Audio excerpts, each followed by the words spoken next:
Saudara-saudari dan anak-anak yang terkasih dalam Kristus, Sang Sabda yang sudah menjelma menjadi manusia, dari Novisiat SVD Kuburuteng Manggarai Flores NTT, saya Pastor Freddy Zahadin SVD menyampaikan ucapan selamat jumpa lagi lewat siraman rohani. Hari ini Minggu 12 September 2021. Injil hari ini diambil dari Markus bab 8 ayat 27 sampai 35.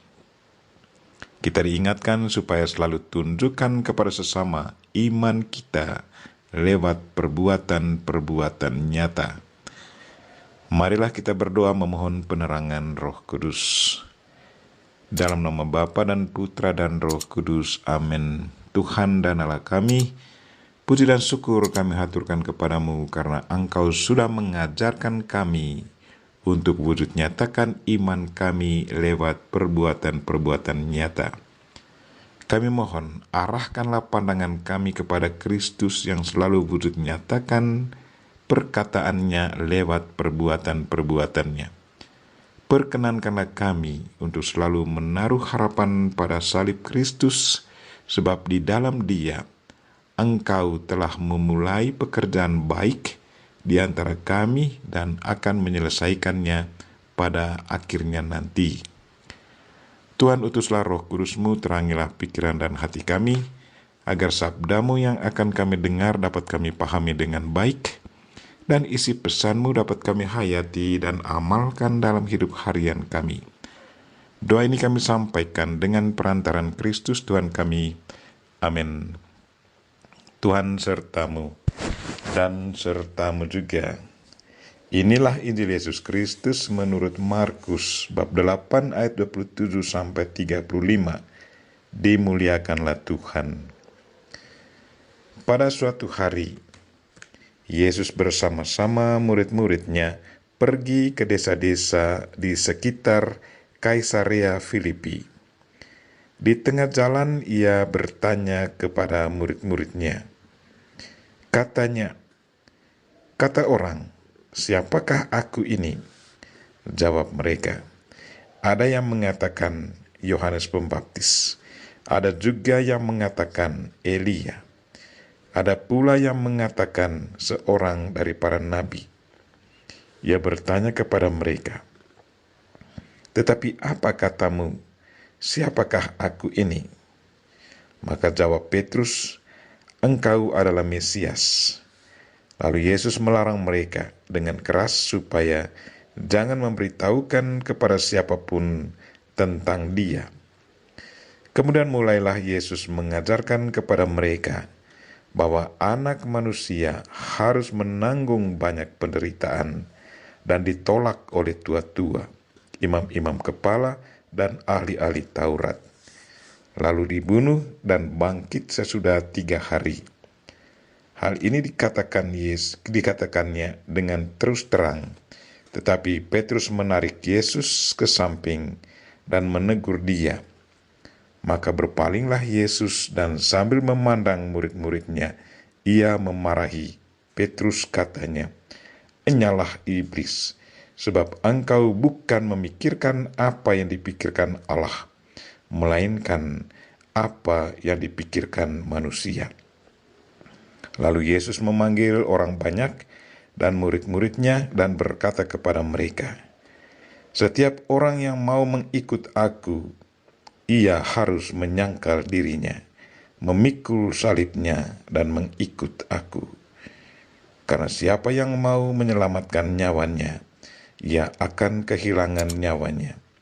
Tetapi barang siapa kehilangan nyawanya karena aku dan karena Injil, ia akan menyelamatkannya."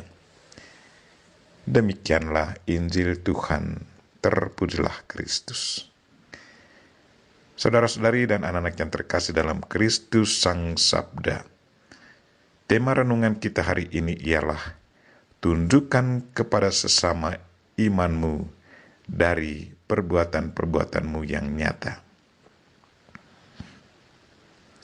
Tunjukkanlah kepadaku imanmu itu tanpa perbuatan, dan aku akan menunjukkan kepadamu imanku dari perbuatan-perbuatanku. Itulah perkataan Santo Yakobus yang kita dengar lewat suratnya hari ini dalam bacaan kedua. Yakobus bab 2 ayat 14-18. Tantangan Rasul Yakobus atas ketidakselarasan antara iman dan perbuatan merupakan tantangan yang diarahkan kepada setiap orang beriman. Iman yang hanya sebatas kertas atau sekadar pengakuan belaka tidak bermakna dan mati. Pengakuan iman seharusnya ditunjukkan dengan perbuatan nyata.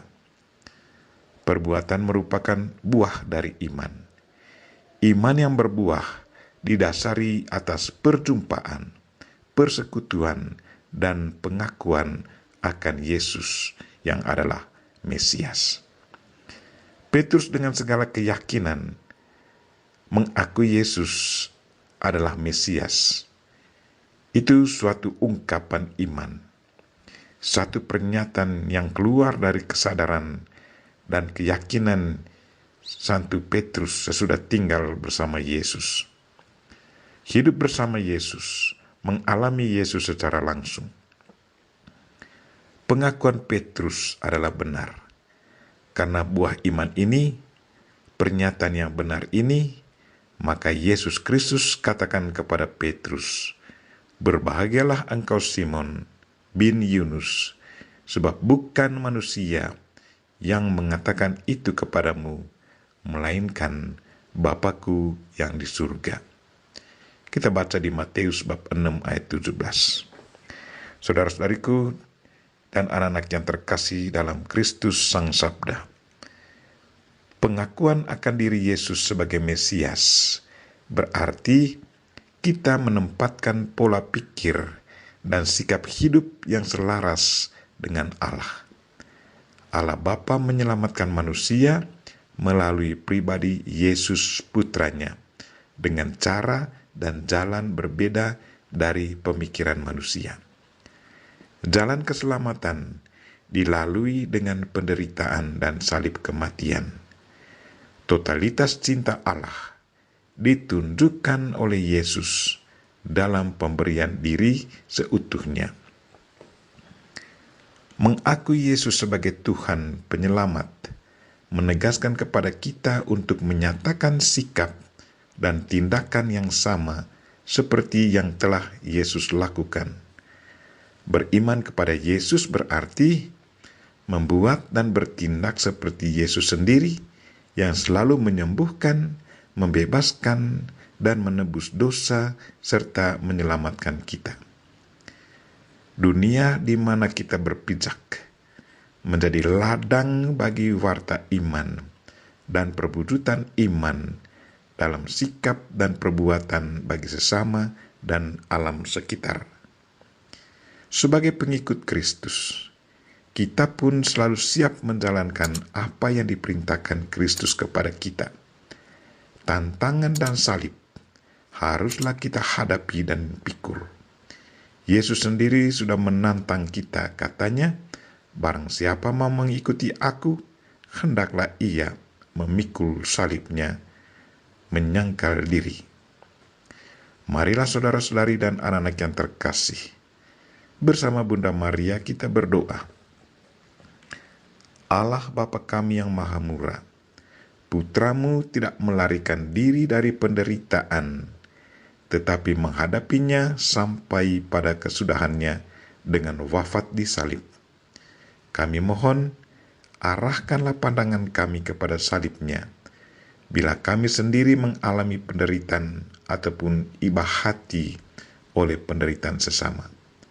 Perkenankanlah kami untuk selalu menaruh harapan pada salib Putramu itu, sebab di dalam Dia Engkau telah memulai pekerjaan baik di antara kami dan akan menyelesaikannya pada akhirnya nanti.